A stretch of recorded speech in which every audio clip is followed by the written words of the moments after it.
আসসালামু আলাইকুম এভরিওয়ান। তোর অপেক্ষায় গল্পের শেষ পার্ট। তো চলো বেশি কথা না কইয়া গল্প শুরু করা যাক। নীলা আমার গালে হাত দিতে যাবে এমন সময় আমি নীলার গালে কষে একটা থাপ্পড় দিলাম। আমার থাপ্পড় খেয়ে নীলা কিছুটা দূরে সরে গেল। আমি বললাম, ওই মেয়ে, তোর সমস্যা কি? আমি তোর কি ক্ষতি করছিলাম যে তুই আমার জীবনটা নরক করে দিলি? প্রথমে ভালোবাসার নাটক করে আর এখন আমার নামে মিথ্যা অভিযোগ এনে তুই কি চাস? নীলা গালে হাত দিয়ে চারিদিকে তাকালো এবং দেখতে পেল সবাই আমাদের দিকে তাকিয়ে আছে। নীলা বলল, তুমি আমাকে সবার সামনে মারলে। আমি বললাম, তা আদর করবো নাকি তোকে? তোর মতো খারাপ চরিত্রহীন মেয়েকে একসময় নিজের থেকেও বেশি ভালোবাসতাম, এটা ভেবে আমার ঘৃণা হচ্ছে। আমি তো তোর কোনো ক্ষতি করিনি। হ্যাঁ, একদিন তোর ভালোর জন্যই তোকে একটা থাপ্পড় মেরেছিলাম, কিন্তু তুই এত নিচু মনের মানুষ, সামান্য ভুলের জন্য আমার পুরো জীবনটা বরবাদ করে দিচ্ছিস। নীলা বললাম, শুভ, তুমি এটা ঠিক করোনি, এটার জন্য পস্তাতে হবে তোমাকে। এটা বলে নীলা চলে যাচ্ছে। আমি বললাম, আরে যা যা, এমনিতেই অনেক কিছু করে ফেলেছিস, আর কি করবি তুই আমার? আর আমার মন কিছুটা হালকা হলো, মনে হয় বুক থেকে অনেক বড় পাথর নেমে গিয়েছে। আমার জীবনের প্রথম ভুল হলো এই মেয়েটার ভুল ধরিয়ে দেওয়া, আর দ্বিতীয় হচ্ছে এই মেয়েকে ভালোবাসা আমার পুরো জীবন খেয়ে দিল। এটা বলতে বলতে মামুনের কাছে গেলাম। মামুন বলল, একদম ঠিক করেছিস, এই মেয়েটা অনেক শয়তান, অনেক খারাপ, এইরকম মেয়েদের মাঝে মাঝে এমন শিক্ষা দিতে হয়। আমি বললাম, এই মেয়েটা আমার জীবন পুরো হেল করে রাখছে, এই মেয়েকে সামনে দেখলে মেরে ফেলতে মন চাই। এত কথা বলি তাও ভ্যার মতো সামনে পড়বে। মামুন বলল, বাদ দে ভাই, বেডি মানুষ। আচ্ছা বলতো, কাল থেকে তোকে ফোন দিচ্ছি আর তুই ফোন তুলছিস না কেন? নাকি বইয়ের আদর পেয়ে বন্ধুকে ভুলে গিয়েছিস? আমি বললাম, কি সারাদিন বইয়ের আদর আদর বলছিস? আরে জেরিন তো আমাকে একদিন যেতে না যেতেই সহ্য করতে পারে না। মামুন বলল, মানে কি? জেরিন তো তোকে ভালোবাসে তাই না? আর ভালোবেসেই তোকে বিয়ে করেছে। আমি বললাম, ধুর, কিসের ভালোবাসে? সে যদি আমাকে ভালোবাসতো তাইলে আমাকে ভুল বুঝতো ঠিকই, কিন্তু এত কষ্ট দিত না। মামুন বলল, এই আমি তোর কথা কিছুই বুঝতে পারছি না, তুই আমাকে ঠিক সব খুলে বলতো। আমি বললাম, আচ্ছা বলবো, আগে তুই এই ভিডিওটা দেখ, তারপর আমি সব বলবো। তারপর আমি জেরিন যেই ভিডিওটা আমাকে দেখিয়েছিল সেটা মামুনকে দেখালাম। মামুন এটা দেখে চোখ বড় বড় করে আমার দিকে তাকিয়ে বলল, এই মামা, এই সর্বনাশ কি করলো? ভিডিওতে দেখে একদম তুই, কিন্তু আমি শিওর এটা তুই না। এই দেখছেন, এটা হচ্ছে বিশ্বাস, এটা হচ্ছে ভালোবাসা, এটা হচ্ছে বন্ধুত্ব। এই বন্ধু আমাদের জীবনের একটা অংশ। যদি বন্ধু বন্ধুর মতো হয় তাহলে আর কিছু লাগে না, আর বন্ধু যদি খারাপ হয় তাইলে শত্রুর প্রয়োজন হয় না। আমি বললাম, আচ্ছা তুই শিওরলি কিভাবে বললে এটা আমি না? মামুন বলল, আরে হাদারাম, এটা এডিট, তোর চেহারাটা লড়তেছে এবং নীলারটাও লড়তেছে, এটা সরাসরি বোঝা যাচ্ছে। আচ্ছা তুই এটা বানালি কেন? আমি মামুনের মাথায় থাপ্পড় দিয়ে বললাম, আরে হালা, এটা আমি বানাইনি, এটা বানিয়েছে নীলা, আর এটা বানিয়ে জেরিনকে পাঠিয়েছে। জেরিন প্রথম থেকেই আমাকে অবিশ্বাস করছে এবং এই 2 দিন অনেক অত্যাচার করছে। মামুন বলল, তুই ভাবিকে বুঝা। আমি বললাম, বুঝামু কেমনে ভাই, এ তো আমাকে সুযোগই দিচ্ছে না। আচ্ছা মানলাম আমাকে অবিশ্বাস করছে, কিন্তু আমাকে অত্যাচার করার কোনো যুক্তি আছে? যা নয় তাই বলছে, বুঝলি? তার মুখে এমন কথা শুনে আমার হৃদয় ছারকার হয়ে যাচ্ছে। আমার এখন সন্দেহ হচ্ছে, আদৌ কি জেরিন আমাকে ভালোবাসতো নাকি এটা আবেগ। 1x হচ্ছে সবচেয়ে বিশ্বস্ত বুকমেকার, পিএসজি এবং সিরিয়া এই অ্যাপের অফিসিয়াল পার্টনার। এই অ্যাপে আপনি cricket, football, tennis live match দেখে এবং তাদের ভবিষ্যৎবাণী করে সহজেই অর্থ উপার্জন করতে পারবেন। সেই সাথে বিএমডব্লিউ গাড়ি, আইফোন, ল্যাপটপ এবং আরও অনেক নগদ পুরস্কার জেতারও সুযোগ রয়েছে। এই অ্যাপটিতে আপনি crash crystal, under and over 21 ইত্যাদি গেম খেলে সহজেই আয় করতে পারবেন। আপনি বিকাশ, নগদ, রকেট, ব্যাংক, ক্রিপ্টো, পেপাল এবং অন্যান্য সহজ পদ্ধতির মাধ্যমে সহজেই আপনার জেতা টাকা তুলতে পারবেন। এখানে আপনি 24 ঘন্টা 7 দিন গ্রাহক সহায়তা পাবেন। তাই এখনই গুগলে 1x সার্চ করে প্রথম ওয়েবসাইটে গিয়ে রেজিস্ট্রেশন করুন। আর হ্যাঁ, রেজিস্ট্রেশনের সময় আমার প্রোমো কোড VOTO7 ব্যবহার করে প্রথমবার ডিপোজিটে 20,000 টাকা পর্যন্ত পান। মামুন বললাম, আচ্ছা তুই চিন্তা করিস না মামা, তুই ভিডিওটা আমাকে দে, আমি কিছু একটা করে ভাবিকে বুঝাচ্ছি। আমি বললাম, দেখ বুঝাতে পারিস কিনা, ওই নীলার বাচ্চা আরো কত কিছু বলছে, তার জন্য এখন আমাকে দেখতে পারে না। ভাই, যদি তোর বোঝানোর পরও যদি জেরিন বুঝতে না পারে, দেখবি সে অনেক পস্তাবে। মামুন বলল, ভাই এত কিছু চিন্তা করিস না, বাদ দে, যা হবার হয়েছে। এখন ক্লাস করবি নাকি ঘুরতে যাবি?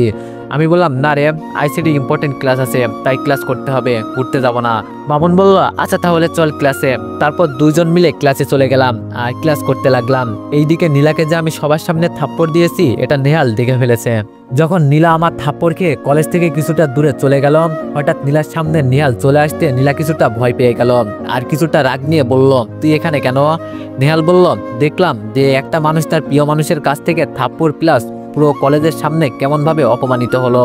নিহালের কথাই মনে হচ্ছে তেলের উপর পানি ঢেলে দিল। আর নিহালের কথা শুনে নীলার শুভর উপর প্রচুর রাগ উঠতে লাগলো। নীলা বলল, তুই কি বলতে চাস তাড়াতাড়ি বল। নেহাল বলল, দেখো নীলাম, আমি তোমাকে অনেক ভালোবাসি। তুমি ওই দিন যেটা দেখছো সেটা কিন্তু ঠিক, কিন্তু ওইটা ছিল আমার চাচাতো বোন। সে আমাকে জোর করে রিলেশনে যেতে বলে, আমি না বললে আমাকে অনেক ভয় দেখাইছে, তোমার কথা নাকি আব্বুকে বলে দিবে, তাই আমি তার সাথে বাধ্য হয়ে রিলেশন করতে হয়েছে। কিন্তু বিশ্বাস করো, আমি তোমাকে ওই শুভর মতো অপমান করব না, আর আমি তোমাকে ভালোবাসি। নীলা চুপ। নেহাল বলল, জানো, ওই শুভর বাচ্চা যখন তোমাকে থাপ্পড় দিয়েছিল তখন আমার মাথায় রাগ উঠে গেল, ইচ্ছে করছিল শুভকে খুন করে ফেলি। যদি তুমি আমাকে এখনো ভালোবাসো তাহলে আমি তোমার হতে পারি, আর দুইজন মিলে ওই শুভর থেকে প্রতিশোধ নিব। যেমন অপমান তোমাকে সবার সামনে করছে তেমন অপমান আমরা তাকে করব। কি তুমি রাজি? আমাকে ভালোবাসবে নিলাম, কথা দিচ্ছি কখনো ছেড়ে যাব না। তারপর নীলা কিছুক্ষণ চুপ থেকে নেহালকে হ্যাঁ বলে দিল। এইদিকে আমরা 2টা ক্লাস করে বের হলাম ঘুরতে। তারপর দুপুর পর্যন্ত ঘোরাঘুরি করে বাসায় চলে আসলাম। বাসায় এসে রুমে যেতেই দেখি জেরিন বসে বসে ফোন টিপছে, আমাকে দেখেও না দেখার মতো ভান নিচ্ছে। আমিও কিছু না বলে ফ্রেশ হয়ে নিচে খাবার খেতে গেলাম। খাবার খাচ্ছি এমন সময় বাবা বলে উঠল, শুভ, তোরা আজ বিকালে জেরিন মাদের বাড়িতে যাচ্ছিস, তাই বিকালে কোথাও বের হবি না বলে দিলাম। আমি বললাম, কি বাবা, এত তাড়াতাড়ি? মাত্র 2 দিন হলো, আরো কয়েকদিন পর গেলে হয় না? বাবা বলল, এত কথা তোকে আমি বলতে বলেছি, আজ বিকালে যাবি মানে আজ বিকালেই। জেরিন বলল, বাবা কি যে বলেন না, উনি যদি এখন চলে যায় ওনার গুরুত্বপূর্ণ ক্লাস কে সামলাবে? কে করবে? জেরিন আমাকে খুঁচা মেরে কথা বলছে, এটা আমি বুঝতে পারলাম। বাবা বলল, 1-2টা ক্লাস না করলে চলে, আজ বিকালে যাবে মানে আজ বিকালে। এখন চুপচাপ তোমরা খেয়ে দিয়ে ব্যাগ গুছিয়ে রাখো যাও। তারপর আমি খাওয়া দাওয়া শেষ করে রুমে এসে মামুনকে কল দিয়ে জানিয়ে দিলাম আজ বিকালে আমরা যাব, সে যেন তৈরি থাকে। তারপর আমি ফোন টিপতে লাগলাম। এমন সময় জেরিন এসে বলল, তার নবাব দাদা শুয়ে শুয়ে অন্য মেয়েদের সাথে নষ্টামি না করে ব্যাগটাও তো গুছাতে পারেন। জেরিন এমনভাবে কথা বলাতে আমি খুব কষ্ট পেলাম। আমি কি এতই নিচে নেমে গিয়েছি যে আমি মেয়েদের সাথে নষ্টামি করব? জেরিন এটা ভাবতে পারলো? আমি বললাম, এটা তুমি বলতে গিয়েও থেমে গেলাম। এটা আপনি কি বলছেন? আমি এমনি ফোন টিপছি আর আমার ব্যাগ গুছানো আছে। জেরিন বলল, তা আমারটা কে গুছিয়ে দিবে? তাড়াতাড়ি আমারটা গুছিয়ে দে, সারাদিন বসে বসে খাস, এখন একটু কাজ করতো, যা আমি একটু আরাম করি। আমি আর তার সাথে কথা বললাম না, কারণ তার মুখে আমার নামে এমন অপবাদ আমি আর শুনতে চাইছি না, আমার অনেক কষ্ট হচ্ছে। তারপর জেরিন একটা একটা বলছে আর আমি একটা একটা গুছিয়ে রাখছি। সব গুছানোর পর আমি যেন হাফ ছেড়ে বাঁচলাম। একটু সোফায় গিয়ে বসতেই জেরিন আবার বলে উঠল, যা তো আমার জন্য 1 কাপ চা বানিয়ে নিয়ে আয়, তোর সাথে কথা বলতে বলতে আমার গলা কেমন শুকিয়ে গেছে। আমি বললাম, এই আপনি আমাকে কি পাইছেন, কাজের লোক নাকি? যেটা বলবেন সেটা করব, আপনি বানিয়ে খেতে পারছেন না চা? এটা বলতেই জেরিন আমার কাছে এসে ঠাস করে থাপ্পড় দিয়ে বলল, ওই কুত্তা, তোর এত বড় সাহস, আমার মুখে মুখে কথা বলিস, এখন গিয়ে চা বানাবি নাকি আমি বাবাকে গিয়ে তোর এই কথাগুলো বলবো? আমি বললাম, এই না না, কিছু বলিয়েন না, আমি এক্ষুনি গিয়ে আপনার জন্য চা বানিয়ে নিয়ে আসতেছি। তারপর আমি ইচ্ছা না থাকা সত্ত্বেও চা বানাতে গেলাম। চা বানিয়ে জেরিনের কাছে গিয়ে বললাম, এই নিন আপনার চা। তারপর জেরিন আমার হাত থেকে চাটা নিয়ে চায়ে চুমুক দিয়ে ওয়াকথু বলে মুখের ভিতরে থাকা চাগুলো ফেলে দিল। তারপর এমন একটা কাজ করবে আমি জীবনেও ভাবতে পারিনি। চাটা মুখ থেকে ফেলে দিয়ে হাতে থাকা গরম চাটা আমার গায়ে ছুঁড়ে মারলো। জেরিন বলল, চি, এটা কোনো চা হলো? এটার থেকেও পানি অনেক ভালো, কোনো চিনি নেই চায়ে তো, এটা কেমন চা? এইদিকে তার কোনো খেয়াল নেই কোথায় চাটা ছুঁড়ে মারলো। গরম চাটা আমার গায়ে পড়তেই মনে হচ্ছে আমার বুকটা জ্বলে যাচ্ছে। ভাগ্যেস গায়ে জামা ছিল, তা না হলে অনেকটাই পুড়ে যেত। চা পড়তেই আমি এক মুহূর্ত সেখানে দাঁড়িয়ে না থেকে ওয়াশরুমে চলে আসলাম আর গায়ের জামাটা খুলে বুকে পানি দিতে লাগলাম।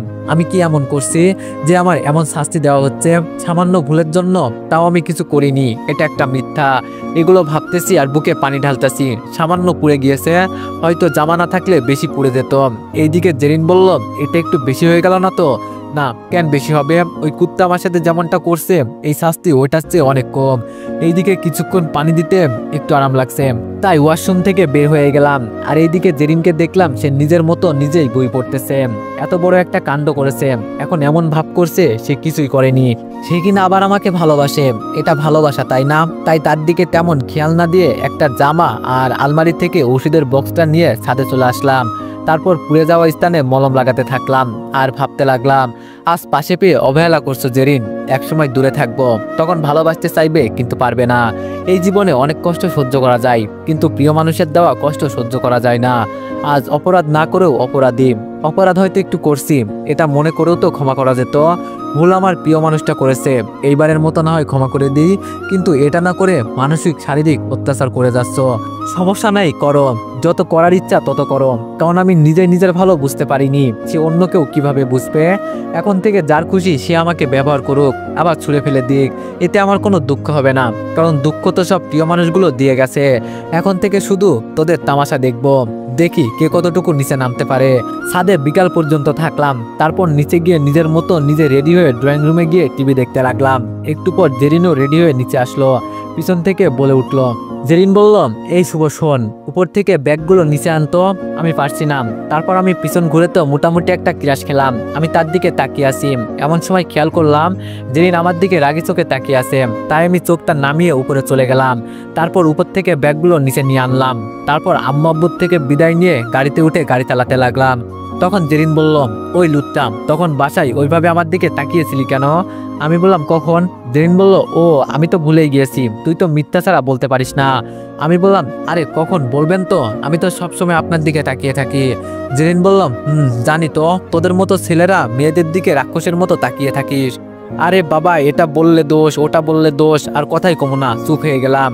তারপর মামুনের জন্য গাড়ি থামাতে জেরিন বলল, কিরে এখানে আবার গাড়ি থামালি কেন? নাকি আবার কোনো মেয়ে গাড়িতে উঠিয়ে নষ্টামি শুরু করবি?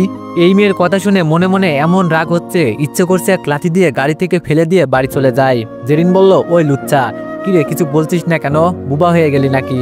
কিন্তু আমি কিছু বললাম না, চুপ করে থাকলাম। এই মেয়ের সাথে কথা বললে ঝামেলা হবে।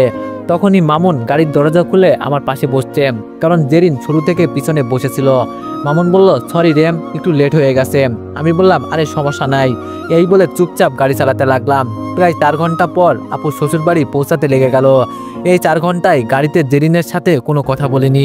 তার সাথে কথা বলার ইচ্ছা মরে গিয়েছে, কারণ তার মুখ থেকে এমন এমন কথা বেরোচ্ছে যা শুনলে বেঁচে থাকার ইচ্ছা মরে যায়। তারপর বাসায় পৌঁছাতে সবার সাথে কুশল বিনিময় করে আমি আর জেরিন দুইজনে জেরিনের রুমে চলে আসলাম। রুমে আসতে জেরিন আমাকে বলে উঠল, ওই শালা লুচ্চা, শ্বশুর বাড়ি আসছিস মানে এই নয় যে শর্তগুলো চলবে না, এখানেও সেই হবে, বুঝলি? আমি কিছু না বলে মাথা নাড়ালাম। জেরিন এটা বলে ওয়াশরুমে ফ্রেশ হতে গেল। কিছুক্ষণ পর জেরিন ওয়াশরুম থেকে বের হতে আমি গিয়ে ফিরে শুলাম। তারপর রুম থেকে বের হয়ে আপুর রুমে গেলাম।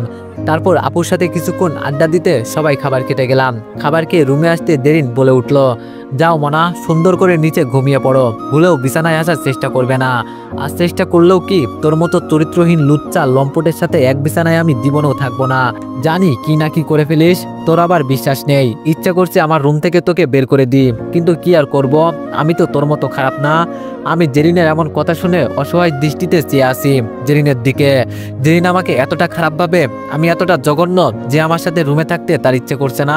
তারপর আমি আর কিছু না ভেবে একটা বালিশ নিয়ে নিচে শুয়ে পড়লাম। তখন আবার জেরিন বলে উঠল, এই লুচ্চা, কাল সকালে তাড়াতাড়ি উঠিও, আমি একটা জায়গাতে যাব।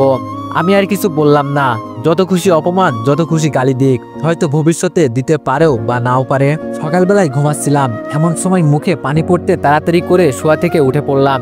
আর সামনে তাকিয়ে দেখি জেরিন একটা গ্লাস নিয়ে দাঁড়িয়ে আছে। জেরিন বলল, এই লুচ্চা, তোকে কালকে রাতে বলছিলাম না সকাল সকাল উঠলি না কেন? আমি চোখ ডলতে ডলতে বললাম, কখনো নিচে ঘুমাইনি তো, তাই কাল রাতে ঘুম হয়নি তেমন। জেরিন বলল, হয়েছে, আর বাহানা মারতে হবে না, যা তাড়াতাড়ি ফ্রেশ হয়ে নিচে আয়। তারপর আমি ফ্রেশ হতে গেলাম। ফ্রেশ হয়ে নিচে যেতে দেখি সবাই আমার জন্য বসে আছে। আমি বললাম, আরে আপনারা বসে আছেন কেন নাস্তা না করে? শ্বশুর আব্বু বলল, আরে বাবা কি যে বলো, মেয়ের জামাইকে রেখে কিভাবে আমরা খেতে পারি, আসো এখানে বসো। তারপর আমি গিয়ে বাবার সাথে বসলাম। সবার সাথে টুকটাক কথা বলে রুমে চলে আসলাম। তখন জেরিন বলল, চলো আমরা বের হব। আমি বললাম, কোথায় যাবেন? জেরিন বলল, জাহান্নামে। তুই এত কথা কেন বলিস, চল আমার সাথে। তারপর জেরিনের পিছনে পিছনে যেতে লাগলাম। নিচে যেতে আপু বলে উঠল, কিরে তোরা কোথায় যাচ্ছিস? জেরিন বলল, এই তো ভাবি ঘুরতে। আপু বলল, আরে একটু আগে আসলি, মনি আর মামুনের সাথে যেতে পারতি, তারা তো গাড়ি নিয়ে গেছে। জেরিন বলল, আরে সমস্যা নেই, আমাদেরটা আছে না। আপু বলল, তাই তো, আচ্ছা সাবধানে যা। তারপর আপুর সাথে কথা বলে বাসা থেকে বের হলাম। গাড়িতে ওঠার পর আমি বললাম, তা কোথায় যাবেন? আমি তো তেমন কিছুই চিনি না।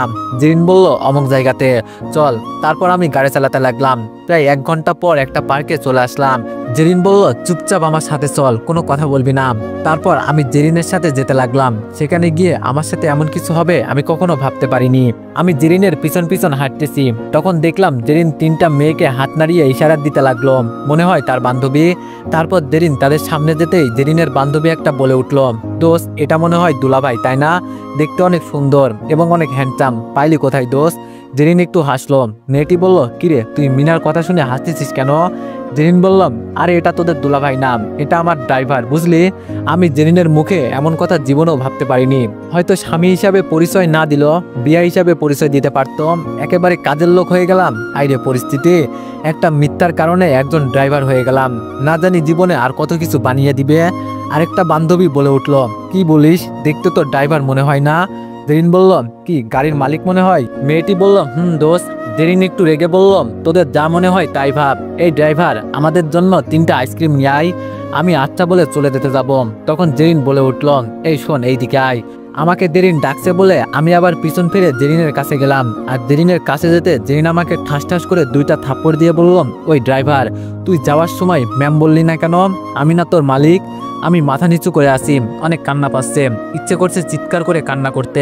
এতদিন 4 দেওয়ালের ভিতরে অপমান করত, এটা মানা যায়, কিন্তু সবার সামনে আমার অনেক কষ্ট হচ্ছে জেরিনের এইরকম ব্যবহারে।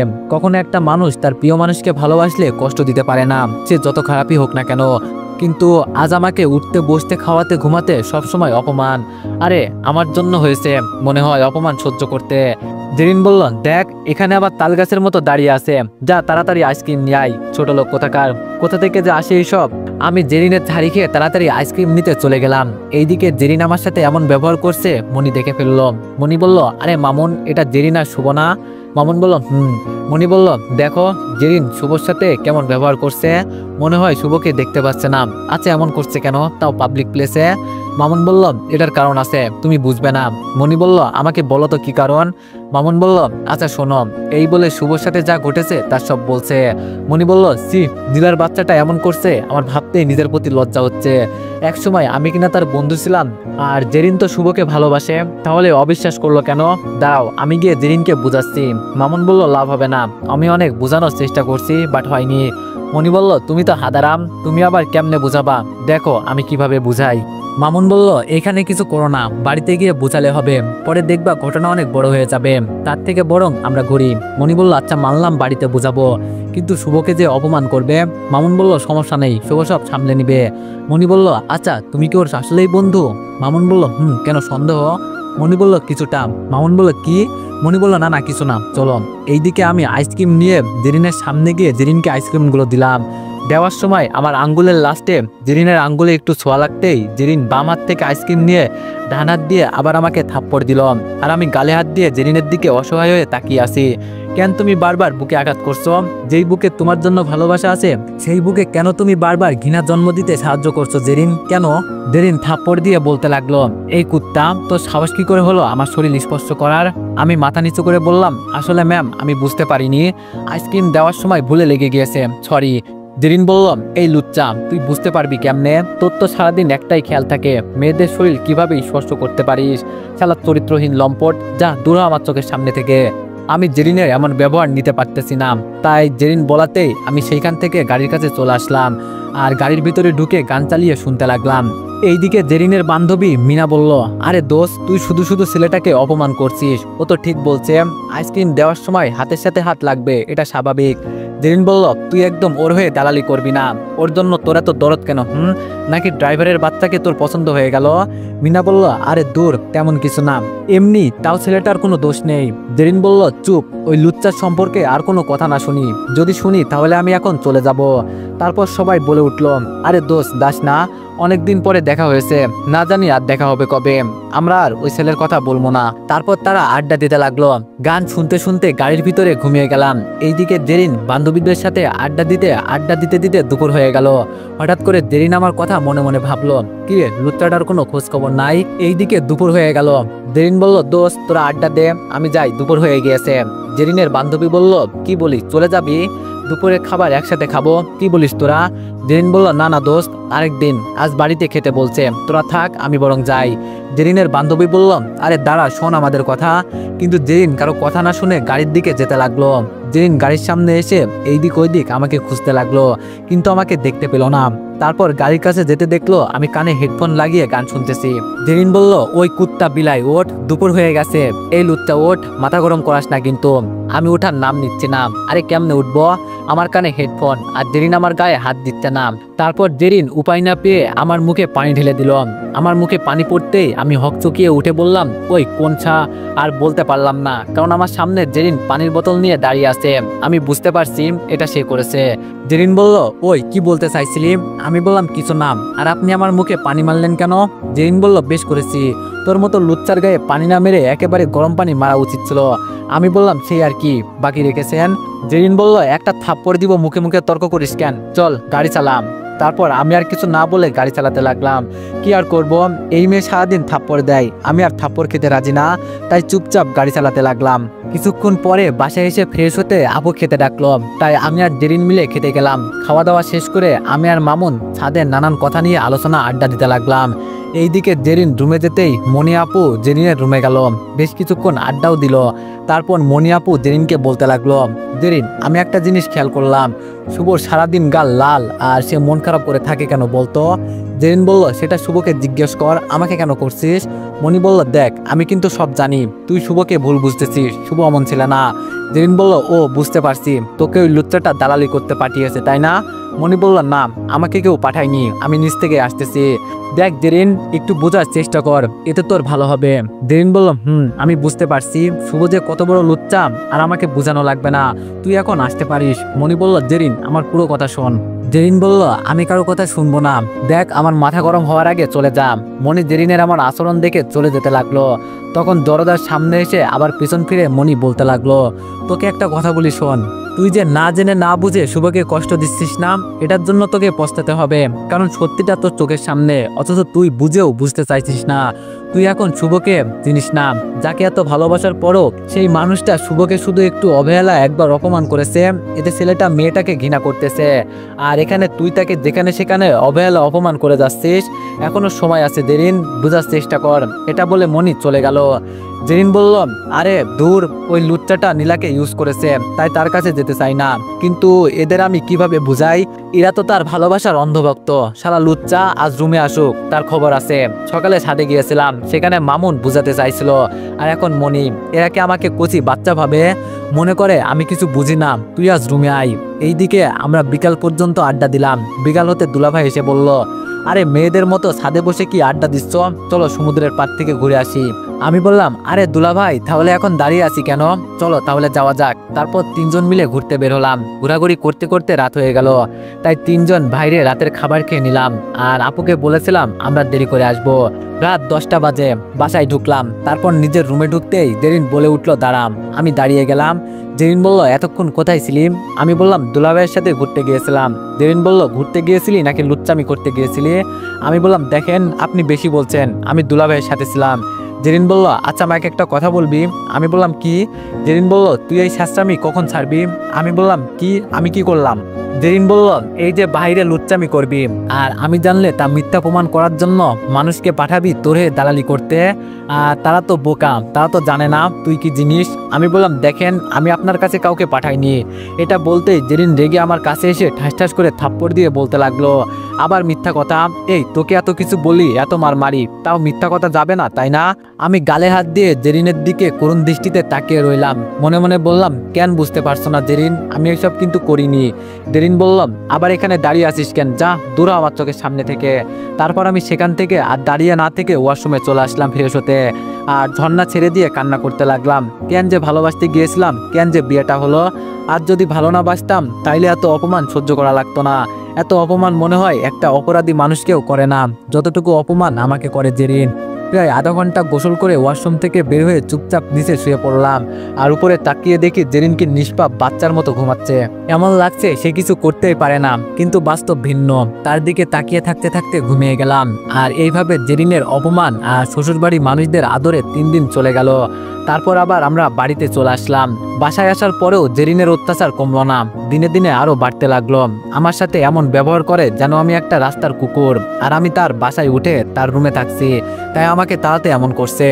এইভাবে তার অপমান অত্যাচার সহ্য করতে করতে 1.5 মাস চলে গেল। এর মধ্যে জেরিনের রেজাল্টও দিল, ভালো রেজাল্ট করেছে। আবার জেরিন আমাদের কলেজের ডিগ্রিতে ভর্তি হলো। আর এর মধ্যে আমি কিছুদিন খেয়াল করলাম জেরিন আমার সাথে আর খারাপ আচরণ করে না তেমন।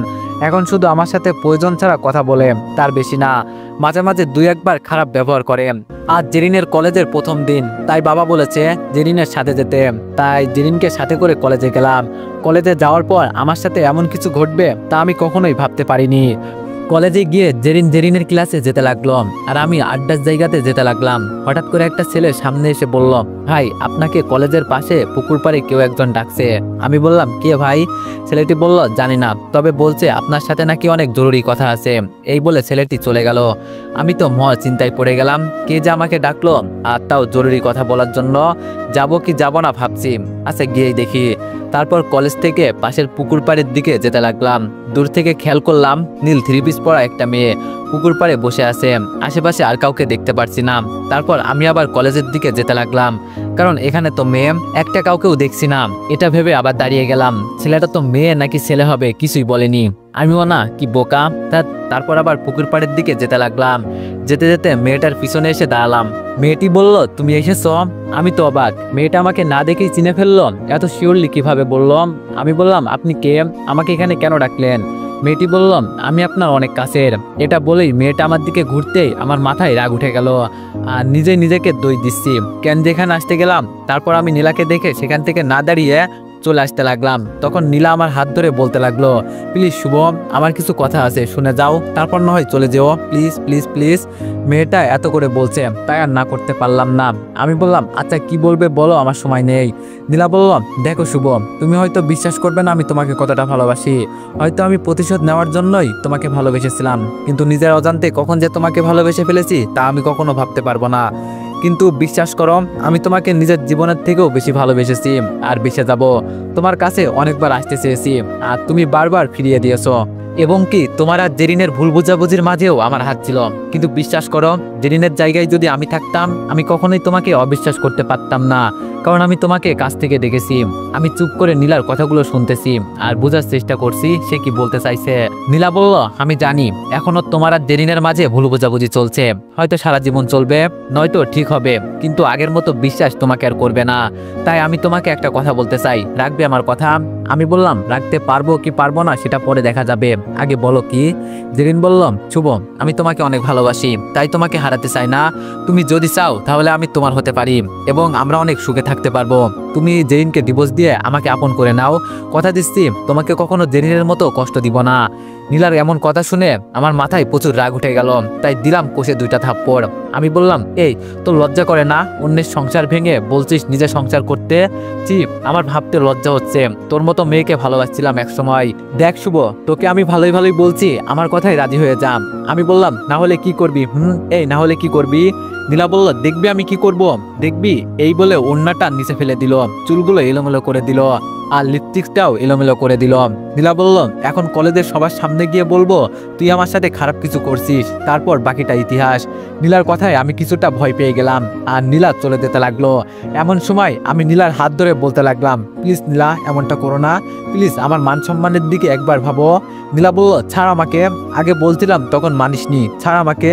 এইভাবে নীলা আমার হাত থেকে তার হাত ছাড়াতে চাইছে, কিন্তু পারছে না। হঠাৎ কেউ একজন এসে বলে উঠল, এখানে কি হচ্ছে? এটা বলেই আমি মাথা ওঠাতে হাই লেভেলের শক খেলাম, এখানে কি করছে? আর এইদিকে নীলা জেরিনকে দেখে কান্নার ভান করতে লাগলো। আপনারা ঠিক ধরেছেন, সামনে থেকে যে বলছে সে হলো নীলা। এইদিকে নীলার অভিনয়। প্লিজ শুভ, আমাকে ছেড়ে দাও, আমি তোমাকে আর কতবার বলবো, আমি তোমার সাথে যেতে পারবো না এক রুমে, প্লিজ আমাকে ছেড়ে দাও। আমি জেরিনকে দেখে নীলার হাত ছেড়ে দিলাম। জেরিন বলল, ছি ছি, তুই এত খারাপ আমি জীবনও ভাবতে পারিনি। এই বলে কান্না করতে করতে চলে যেতে লাগলো, আর আমি জেরিনের পিছন পিছন যেতে লাগলাম, তাকে বোঝাতে হবে এখানে আমার কোনো দোষ নেই। এইদিকে নীলা একটু চিৎকার দিয়ে বলতে লাগলো, কি কেমন দিলাম, আমাকে সবার সামনে অপমান, তাই না? এখন তোর ভালোবাসার মানুষ তোকে সবার সামনে অপমান করবে। এটা বলে একটা মুচকি হাসি দিল।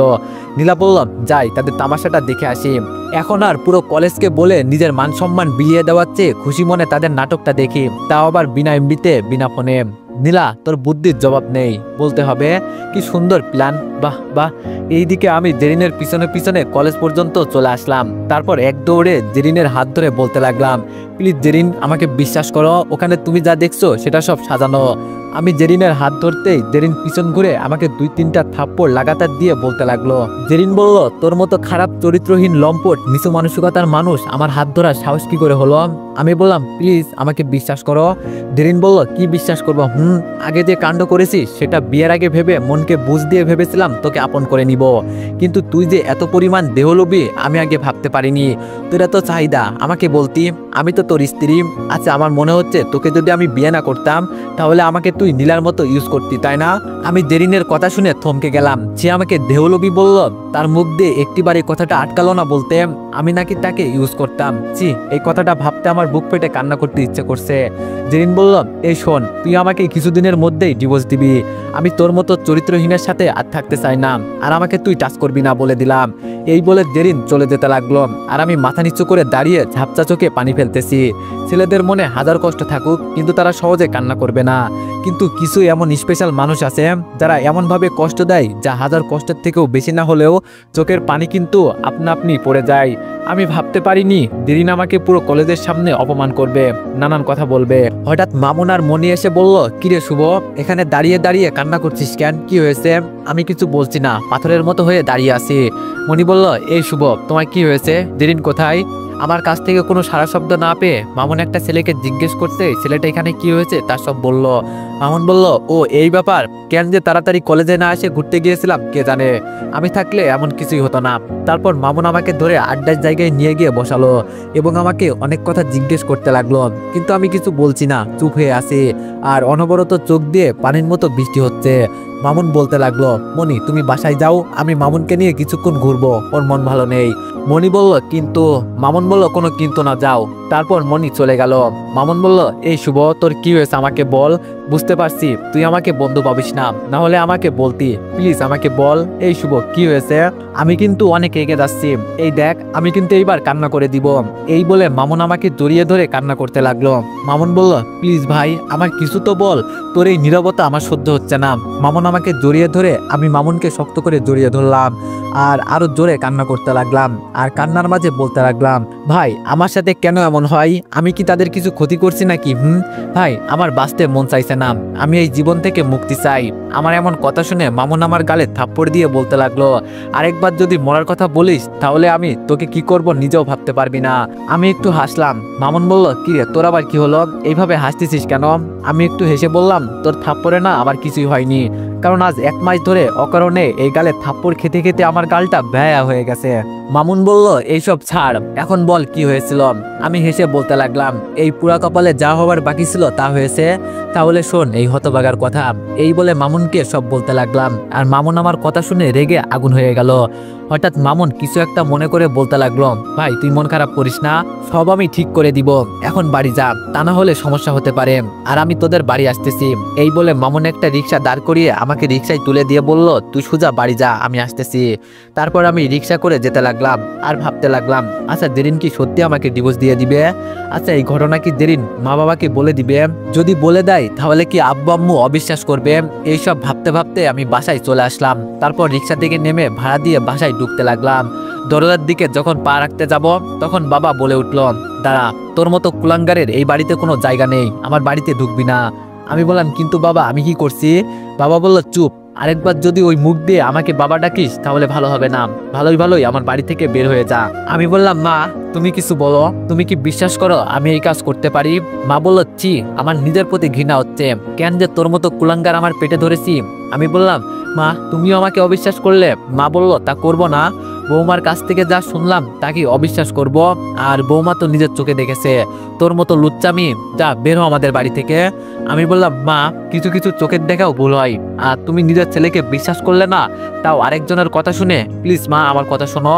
মা বলল, চুপ, আরেকবার আমাকে মা ডাকবি না, আমার কোনো ছেলে নেই, আমার ছেলে মরে গিয়েছে আজকে, আর তুই আমার বাসা থেকে চলে যা বলছি।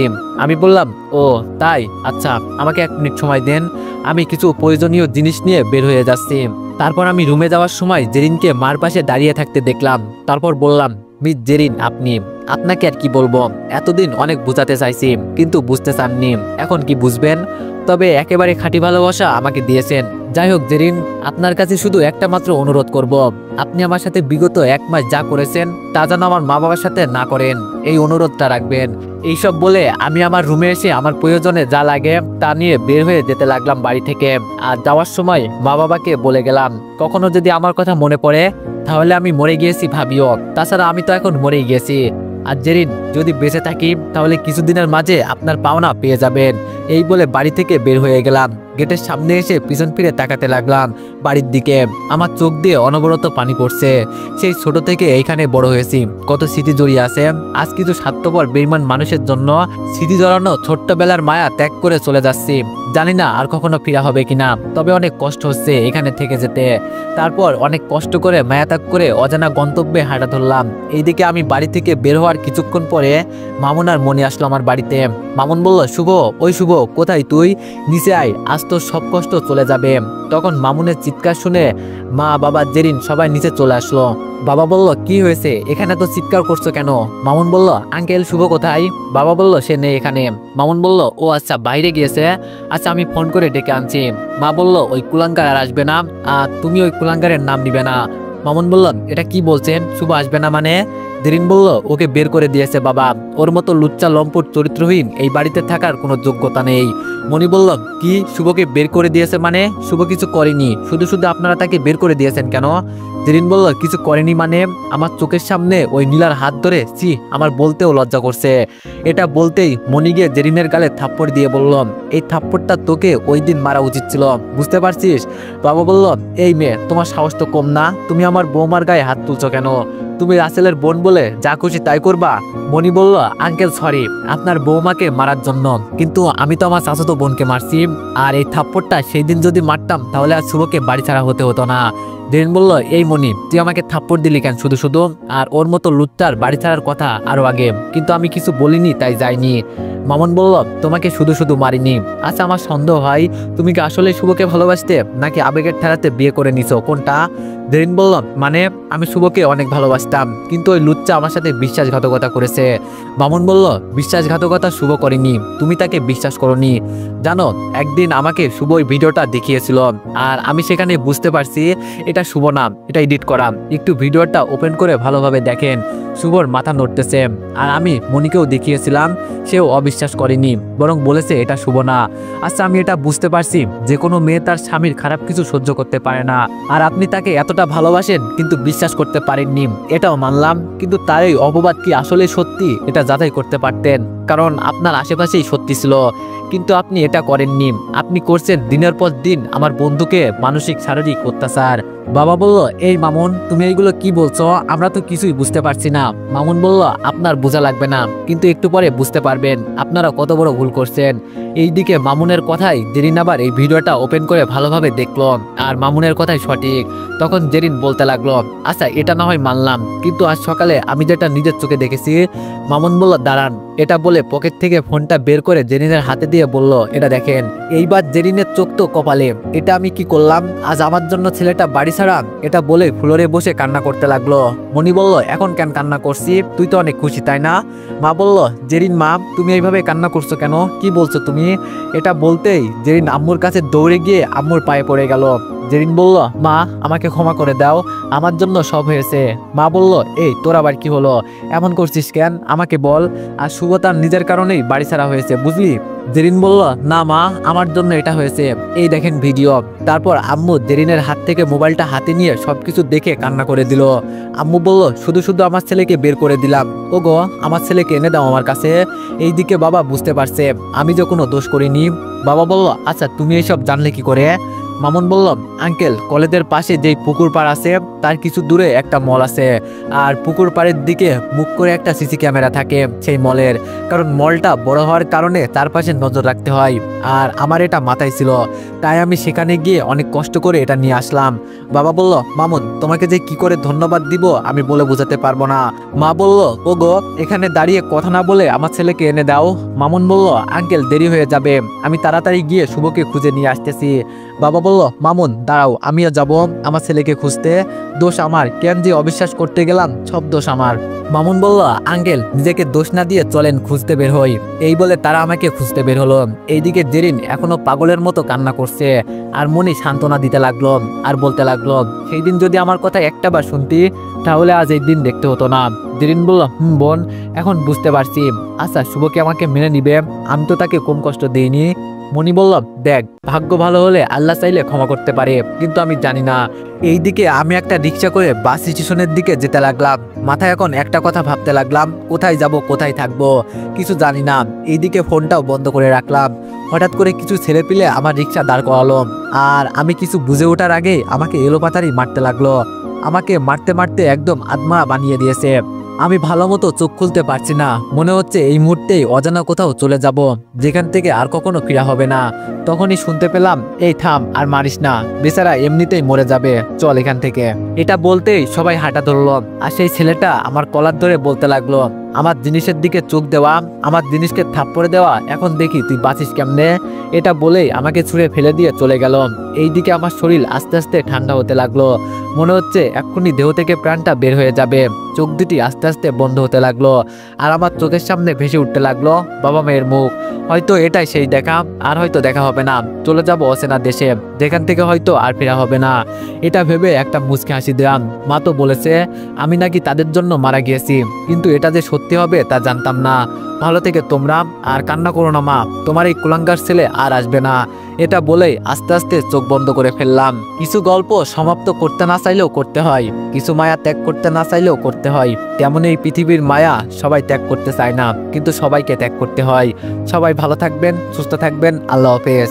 আর যদি আপনারা এই গল্পের সিজন 2 দেখতে চান তাহলে সবাই একটু বেশি বেশি কমেন্ট করবেন, আর না চাইলেও তা বলবেন। ধন্যবাদ।